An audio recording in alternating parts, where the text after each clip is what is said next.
അങ്ങനെ finale bonus point നമ്മുടെ ഋഷിക്ക് കൊടുത്തു എല്ലാരും കൂടിയിട്ട്. അതായത് ജാസ്മിന്റെ നല്ല മനസ്സെന്നേ ഞാൻ പറയുള്ളൂ. എന്നിട്ട് അത് ജാസ്മിനുള്ള ഒരു ഗെയിമും കൊടുത്ത് ജാസ്മിനും ഫിനാലെ ബോണസ് കിട്ടിയിട്ടുണ്ട് അല്ലെ. അപ്പൊ ഇനിയുള്ള ഇൻഡിവിജ്വൽസ് ഗെയിംസിൽ ഓരോരുത്തരും കളിച്ച് നേടുന്ന ബോണസ് പോയിന്റിന്റെ കൂടെ ഇവർക്ക് ഓരോ പോയിന്റും കൂട്ടിക്കിട്ടും. അങ്ങനെയാണ്.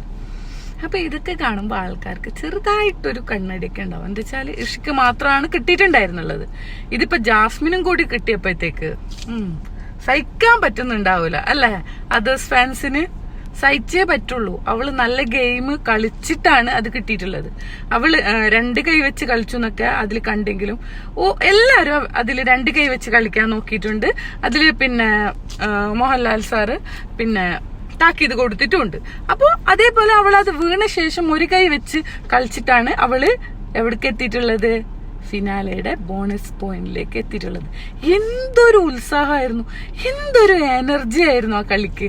നിങ്ങൾ എല്ലാവരും ശ്രദ്ധിച്ചില്ലേ? നിങ്ങൾ വിചാരിക്കും ഞാൻ ഇത് പറയുമ്പോഴത്തേക്ക് ഞാൻ ജാസ്മിൻ ഫാനാണെന്ന്. ഒരു ജാസ്മിൻ ഫാനോ ഒരു ജിൻഡോ ഫാനോ ഒന്നും ആയിട്ടല്ല.